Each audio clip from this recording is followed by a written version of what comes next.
Bonjour et bienvenue. Le conte d'aujourd'hui s'intitule La libération de l'esprit et il est la réponse à la question d'hier. La légende raconte que Li aurait fait partie, il y a très longtemps, des disciples de Lao Tse en personne, le patriarche des taoïstes. Li était un lettré d'une grande beauté, extrêmement élégant. Il était assez fier de sa personne, surtout de son corps dont il entretenait l'éternelle jeunesse avec la gymnastique taoïste. Il avait, paraît-il, beaucoup de succès auprès des dames. Ses pouvoirs étaient grands. Médecin, herboriste et thaumaturge, il savait préparer l'élixir des 5 éléments, remède souverain qu'il avait toujours apporté de main dans sa gourde.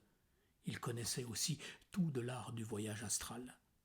Mais il n'avait pas atteint le plus haut degré de réalisation spirituelle, sans doute entravé par un certain narcissisme, et ne s'était donc pas encore forgé un corps immortel. Dans son ermitage, le beau Li avait un disciple à qui il confiait souvent la tâche de veiller sur son corps quand il voyageait dans l'astral. Il s'allongea un soir et dit à son apprenti « Mon esprit va s'envoler pour le mont Hua, où se tiendra un grand conciliabule d'immortels. J'espère y retrouver mon maître et boire encore le nectar de ses paroles. Le voyage sera long et périlleux, car il me faudra franchir des cols venteux infestés de démons. Si dans 6 jours je n'ai pas ouvert les yeux, tu détruiras mon corps. Je n'aurai alors plus aucune chance de le réintégrer, et je ne voudrais pas qu'un esprit malin le possède. Mais attends bien que les premiers rayons du soleil soient levés au matin du 7e jour pour allumer le bûcher funèbre. » Au cours de la 6e nuit, le frère du disciple vint l'avertir que leur mère était mourante, qu'elle l'avait réclamée. Il fallait faire vite, elle ne passerait sûrement pas la nuit.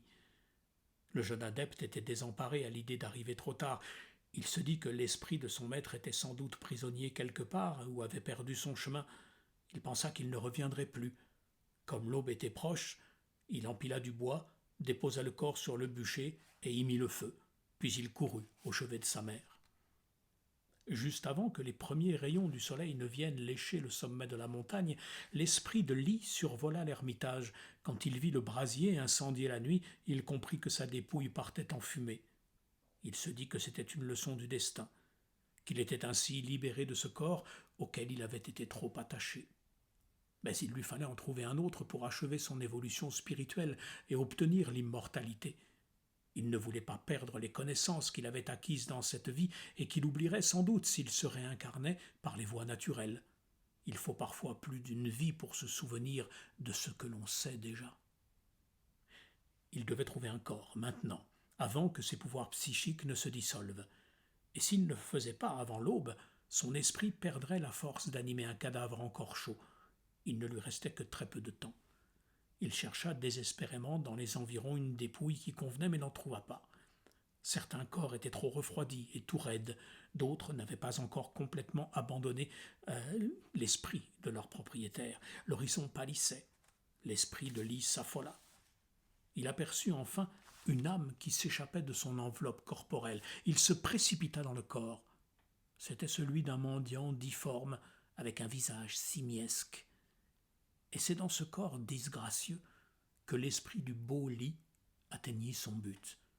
Ainsi, quand même à le répéter les sages chinois, tous les hommes veulent être délivrés de la mort, mais ils ne savent pas se libérer de leur corps. Voilà donc pourquoi l'un des 8 immortels a l'apparence d'un mendiant boiteux et bossu. Il est populaire sous le nom de Tiei Kwai Li. Li à la béquille de fer. Il est le patron des pauvres et des médecins. À demain.